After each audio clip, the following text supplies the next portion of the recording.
So I'd like to introduce you to our Executive Director, Wynn Kuhn. She is the one that made that. This is why you're in this room, because she created Action Together New Jersey. Please give her a warm welcome. Thank you so much. I left my house in Madison at 4:43. Was a little speedy, I'm not gonna lie. But I got down here about 6:25, so it made good timing. So I'm so happy to be here. I'm not sure how many people know me or know of me, but I'm the founder and executive director of Action Together New Jersey. And then we just formed Action Together New Jersey Education Fund because we did so much voter education. And it was on the strength of that the IRS granted us the C3, which is, the IRS, the government really doesn't grant C3s willy-nilly. It took 10 months. The average time is 9 months, 18 months, because if you're not going to pay federal tax dollars, there better be a good reason. So on the strength of our portfolio and our work, we passed through the very first pass. So I'm very proud of that.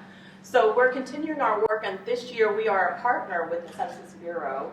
And so I work directly with the New York office and throughout the state. We're virtually covering the entire state, and we're on the ground on 11 counties in particular. So tonight, my job is to really make it easy for you, and I want you to know how easy it is. The Census Bureau is wonderful, but it's got a lot of information that can overwhelm you. So everything that I show you tonight, you don't have to take notes. You're going to have access to this on our website. You can download the slide set. You can download our resources. I have flyers that I'm going to give out to you for those who want to actually drop them off at certain areas that we're targeting. But everything's at a 5th grade level, and I want to make it easy and show you just how simple it is, because the people that we're going to talk to, this is the level at which we really need to make it comfortable, okay? So the 3 things I want you to remember is that the census is safe, it's easy, and it's important. That's really all it is. So tonight, after this training, you guys will all become census ambassadors. So you can actually deliver this presentation. You can download it and deliver it to your Rotary Club, you can hold something at the YMCA, you can do something at another library in Burlington County, or if you want to travel to Camden County and help out, they need a lot of help and coverage out there. So this is really for everybody to have. So with that, I am unfortunately tied to this podium, which I hate being behind the podium, so we'll see how I do. So this is through, again, the Census 2020 group. That's the main group that's organizing all the nonprofits. So you'll see the census is from the federal government. We have state and local governments helping out too, and then we have the nonprofits trying to help everybody else and cover any gaps. Why does this matter? So after this, your job is to really spread the word. And you can do that by just having casual conversations with people in your community. But you can also amplify your word by helping to do these following 5 things. You can post flyers wherever. You can talk to your neighbors and friends. You can post to online groups or on your social media sites, just the more eyes on it. You can ask to speak at local meetings. You can set up a table and hand out the flyers, and if you are willing to do that, I will ship you the flyers to do that. But what you can say is when you're making appointments or if you're requesting a meeting space, you can say, I'm with ATNJ Education Fund, a partner with the Census Bureau. So you never want to represent yourself as you're with the Census Bureau. Only Census Bureau employees have the legal rights and the legal protections to protect the voters. I'm not the voters, but it's my other job. Sorry, pivot. The citizens and anyone filling out the census, right? Even non-citizens. So with that, topics for today, we're going to go over really quickly what, how, why, and when. I'm going to ask you to hold off your questions because your questions will probably be answered in the subsequent slides because it's very, very easy. I'll tell you why, because it's so easy. Why are we all over the state talking about this? It seems straightforward, right? Well, there are challenges, and Antoinette mentioned a couple of those. I'm going to talk to you about how to get involved, and then I'll leave it open for Q&A. How's that sound? Good? Okay, so this is an actual copy of the 2010 census, so let's take a look at that. So this is the actual page if you're a single person and you're filling it out. If you look at the contents there, all they want to know is who you are, who lives here, who rests, where that person rests their head at night. It does ask about what is your sex, your age, your ethnicity, and they do particularly break it out to Hispanic, Latino, or Spanish, and then the person's race. I'm Vietnamese, my kid's dad is Polish American, so they would probably put white and Vietnamese. So happy there's a category for Vietnamese. I don't know why we have that, but I'll take it.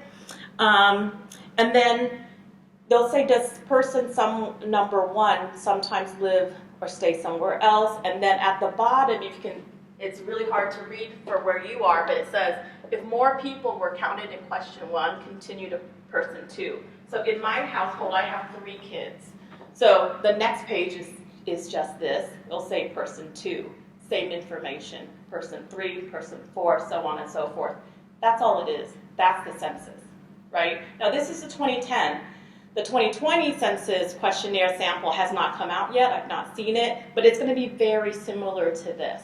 So we're going to talk about children that Tammy brought up later, but the first flyer that you're going to get is the 2020 census.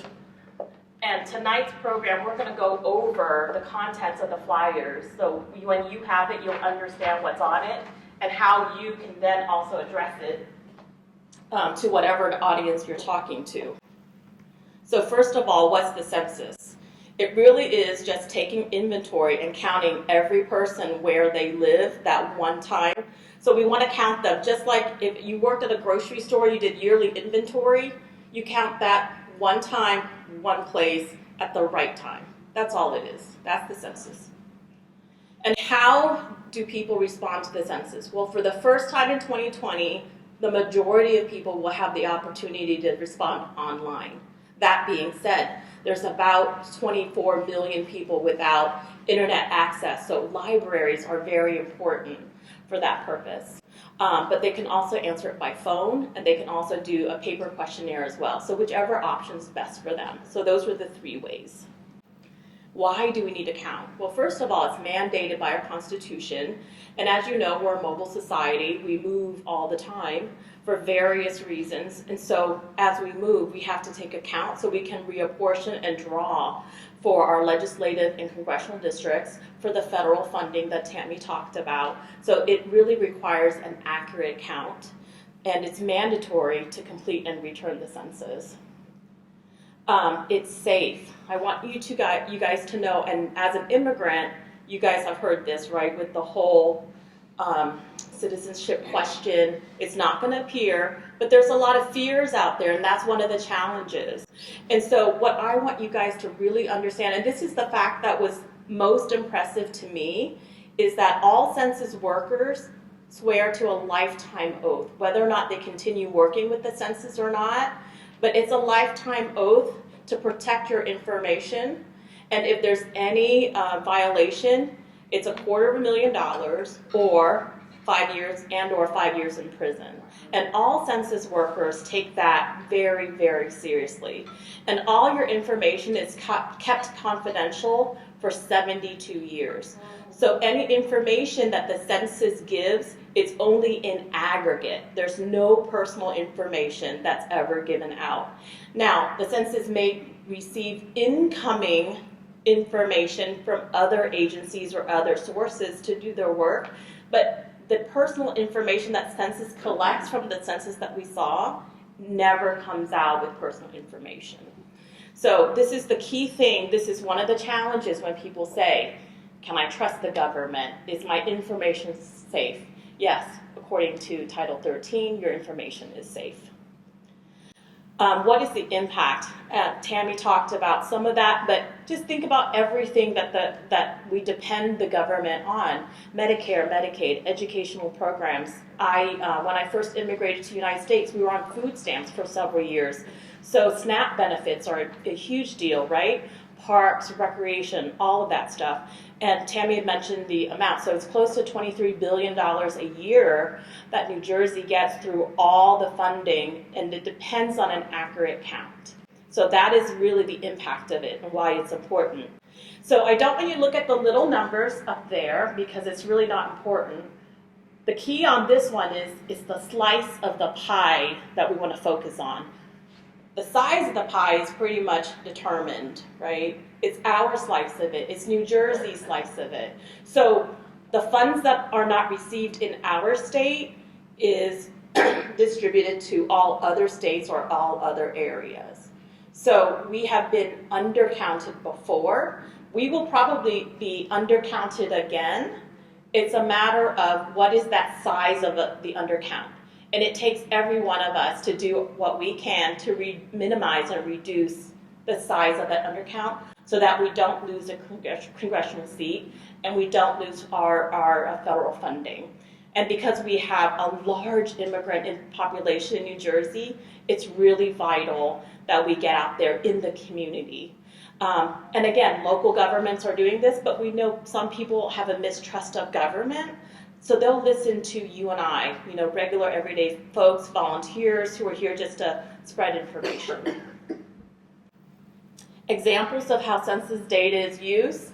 Local governments, public safety emergency preparedness, you probably are aware with that. Real estate developers, where to build new homes, revitalize neighborhoods, businesses for creating jobs, and then residents for consumer advocacy legislation and quality of life. So those are typical things that the census data is used. Excuse me. So let's talk about when. Don't worry about the graph. We'll go into that in depth in a minute. But the crucial self-response time is March and April. Census day is April 1. So wherever we lay our heads that night, that's census day. And the babies born in the hospital on April 1, they get counted too. So apportionment counts are sent to the president by December 31 of 2020, and then the redistricting courts have to send it to the states by March 31, 2021, and that determines where the lines are drawn for the next 10 years. So what you do actually makes a difference for the next 10 years. So let's talk about what the people, you and I, will get in the mail. And here's the rough timeline. And as you can see there's various ways that the Census Bureau is going to try to get people to respond to the census.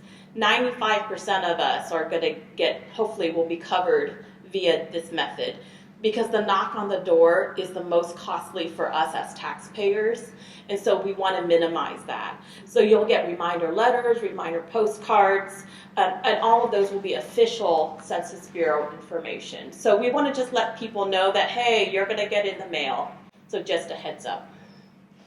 How? 95% again will be in the mail. 5% will actually be dropped off by census workers, and those are people, for example, who have P.O. boxes, but obviously they don't live there, so they have to find their residence, and they work a lot through town government to determine where they are. They work with, the local areas to make sure that those people get a hand-delivered questionnaire or an invite to respond online. And less than 1% will be in person, and I think this is like rural areas and whatnot. So just to review, how do I complete my questionnaire? Online, phone, or mail? That's pretty straightforward, right? It's about 10 questions. It'll take about 10 minutes, and that's it. So what won't the census ask? And this is really crucial, especially for senior citizens, because there are scammers and spammers out there. So we want to assure everybody, but especially like my parents who get scammed all the time. So Census Bureau never asks for a Social Security number, money, donations, or bank or credit card information. You guys saw the census itself, just about 10 questions, and that's it. Language supports, there's many languages, and the paper form will be in English and Spanish. Okay, this one is one of the challenges that I talked about, and that's do not fear. You're going to see some news articles about Department of Homeland Security supplying information or the administration doing something or other. Don't worry about it. The reason is, and this just came out in a statement that they brought out, by law, the Census Bureau does not share any data protected under Title 13 right, which I mentioned, with the states, or share any information with any government law enforcement agency. So that's even local police, ICE, FBI, CIA, none of that gets shared. So we want to just face these fears with facts, right?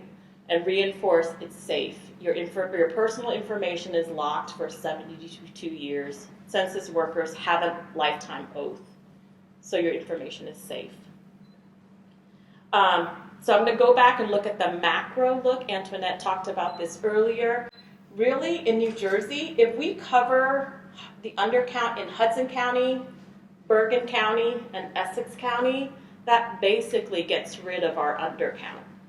Nonetheless, we need coverage in the rest of the state, because if every population, whether if it's 95% fills out, returns their census, that's still better, right, for us if we get it to 98%, for example. So every bit helps.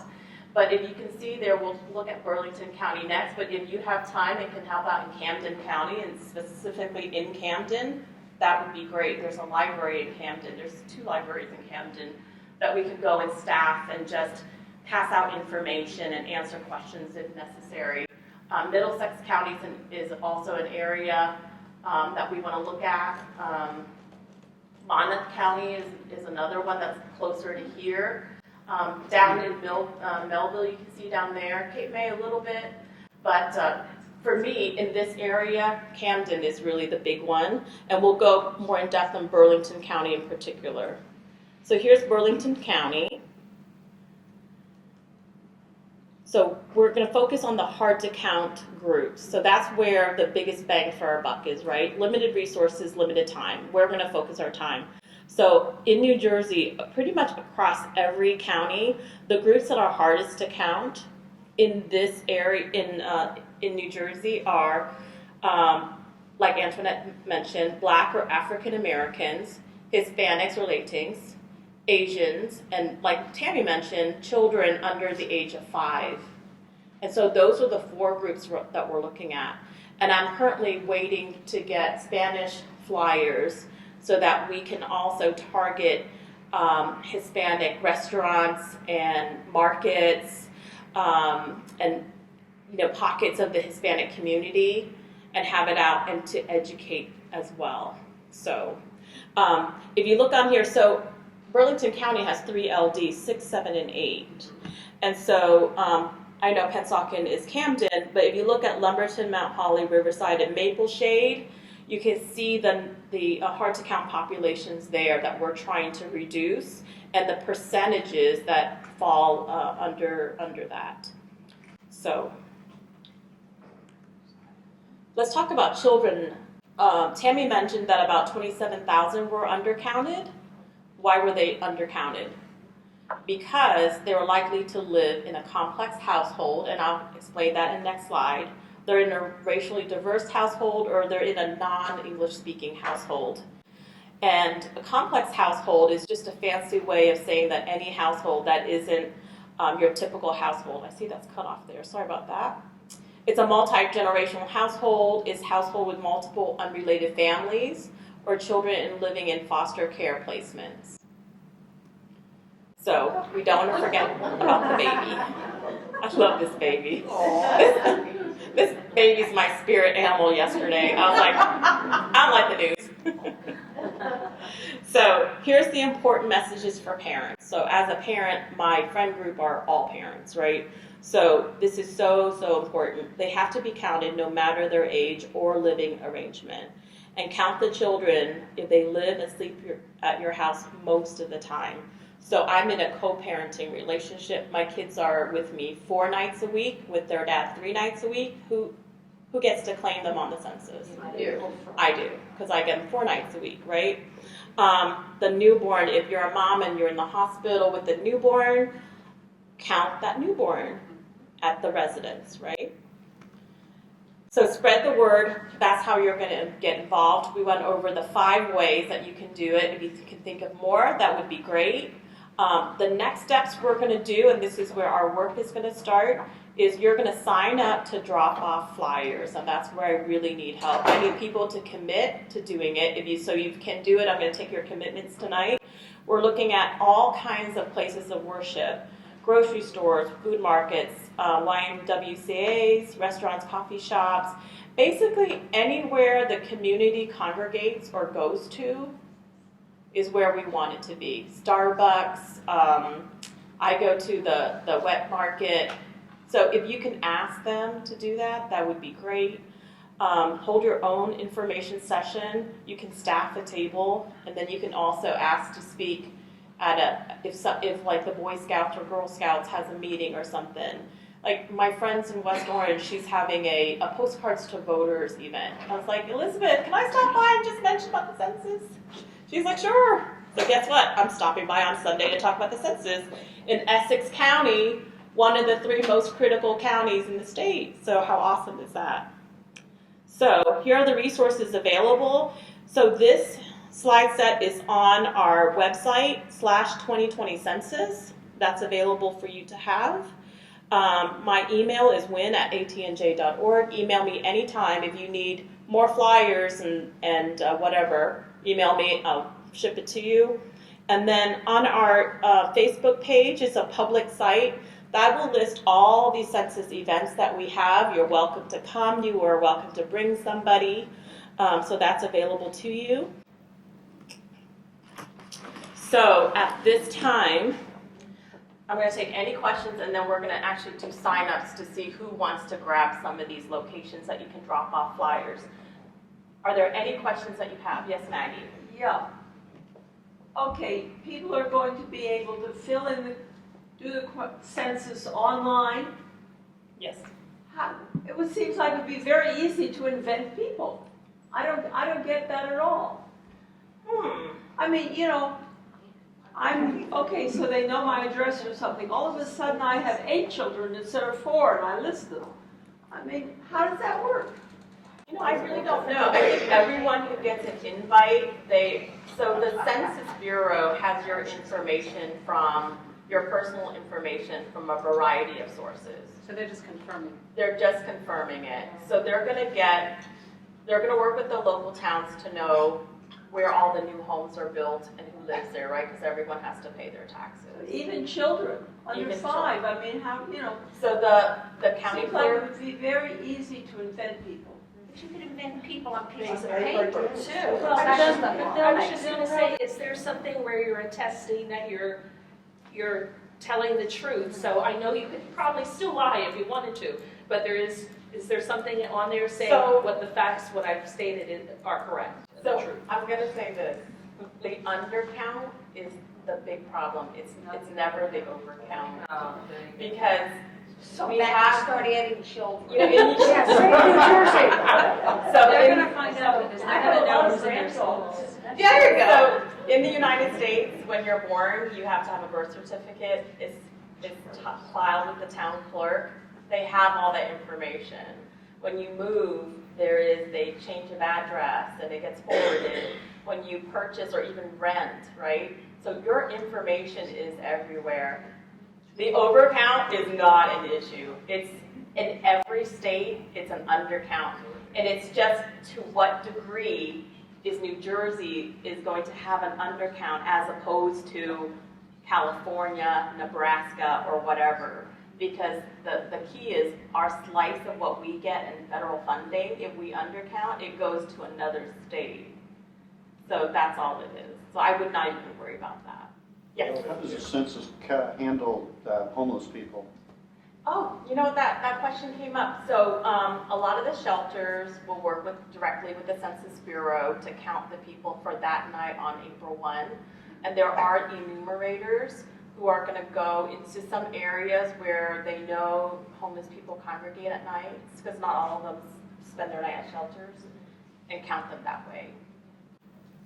They're going to be an undercount population as well. Another undercount population is wealthy white people. Yes.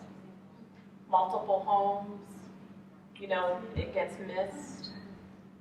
So that's another undercount population. I know, right? I'm not one of them. I'd like to. Yes, hi. For the homeless person, what home do they put down? They don't have to. It's just where they are resting their head that night. And it might be under the bridge, depending on the enumerator. Yeah. I just wanted to say, a lot of the not just the shelters, but different churches and all, they do it once a year, and it has a name, it's not coming to me, but it's like a point, it's called a point in time. Yes. And they present themselves there, and then they usually have a meal for them to kind of entice them to come in, and then they take their information, and a lot of that is shared with the census. Yep. Yes. What is the census doing to stave off an undercount of immigrants or people that are not here legally? Because there was a census question that was taken to court. Yeah. There's been all of this horrible talk about immigrants like they were garbage. I would imagine that's going to drive down the people that will report out of fear. Absolutely. So That's the whole what is the point. census doing to counteract all that hate? So the funding for the census for the 2020 count is actually lower than it was for the 2010 census. I don't know why, but that's where we are. That's why we are out here trying to get you to help. So what you will see is, for those of you who still have cable TV, you'll see ads from the Census Bureau just to inform and educate. You'll see states working on it. You'll see local governments, towns, mayors, trying to get the word out. But it really takes every one of us, and it takes us posting Spanish flyers that I'll have for you that'll say it's safe. That's what it is. They're working very hard to get people from within communities. Right. And native Spanish-speaking people or people speaking a language to go and speak with folks, not folks who are only fluent in English. Yeah. That's very frightening. And we're one of the only statewide nonprofits with a chapter in every county, and they reached out to us asking for our help on the ground to get the word out. And so we're able to print flyers because, we're 100% volunteers through a mini grant that allows us to, and those flyers are 9 cents a page, I'm just saying. I can stretch $1, but, you're going to take it, make sure you post it somewhere. So, yes. One thing I remember from listening to, in Camden County, we went to another census presentation, but I was impressed and just hit me, in case anybody else has this question. The nursing homes and assisted livings, they will be responsible to count the people that live there. So that's something we don't necessarily have to worry about. Yeah. So. Thank you for that. Of course, that's different than like a community, like I live in a 55 community where there are people that are elderly. Yeah. And I think that for my community, even though I'll just be blunt, most of them are white people, I would still like to knock on the doors and say, the census is coming, it's safe, this is what it's going to look like, because who knows, and if you need help, I'm right down the street. Yeah. That kind of thing. So your job is to really just spread the word, like I said. You're not going to actually help them at all fill out their forms. I'm also going to be asking you to help me recruit people for census jobs, because that's one thing that I'm helping the Bureau to do. When it comes time to actually knock on doors, the going rate in New Jersey, depending on the county, it's around $20 per hour. So think of it as really good seasonal work for a very limited block of time.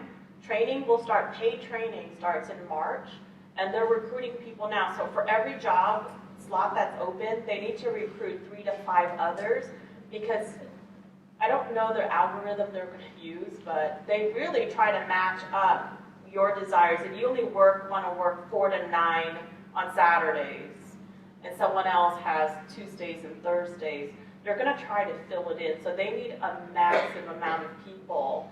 And so it's good paying work for a very short amount of time. Too bad my boys are not old enough. Otherwise, I'm like, get it in. But that should be coming out, so I will be sending out information on Burlington County and trying to get people to apply directly with the Census Bureau so that when it comes time to knock on doors, some of you might be doing that. Question. Yes. When you apply to be a census worker, Yeah. they ask if you are an elected official. If you are on committee, are you considered an elected official? On county and committee? I don't know the answer to that one. Let me get back to you on that one. Right. I'll send it to Tammy and she'll send it to everybody. That sounds good. That's a great question to ask. Thank you. That's what I was gonna ask. Do you know how long once the boots on the ground, so it's not right at the beginning, the people start, you start training maybe in March, but to what point in the year does this go? Because June. to June, oh, okay, that's good. Yeah, it's a very short period of time. Then we can, yeah. I Yeah. want to make sure it didn't conflict with So you my, have a little bit something to do for a couple months, and then yes, we all come back. till the important matter, They don't send them out till March, right? That's when the census is gonna start sending out the actual. Yeah, so one of my things with the census I wish they would do a better job of is once you apply for the position as an enumerator, that they would respond back saying, we got your information, we'll get back to you by this date. Really bad. It's like a black hole, like. There's a girl in our county who already did work for the census. What's that? There's a girl in our county group who already worked for the census back before the end of the year. She worked for a couple of weeks and then it was done for a while. And I guess they'll call her back when they're ready to have something else for her to do. It was all work over the phone. I don't know exactly what she did. Yeah. Quick question, when does it conclude in June? I don't know the exact date, it's gonna be early June though. Early June? Yeah, early June.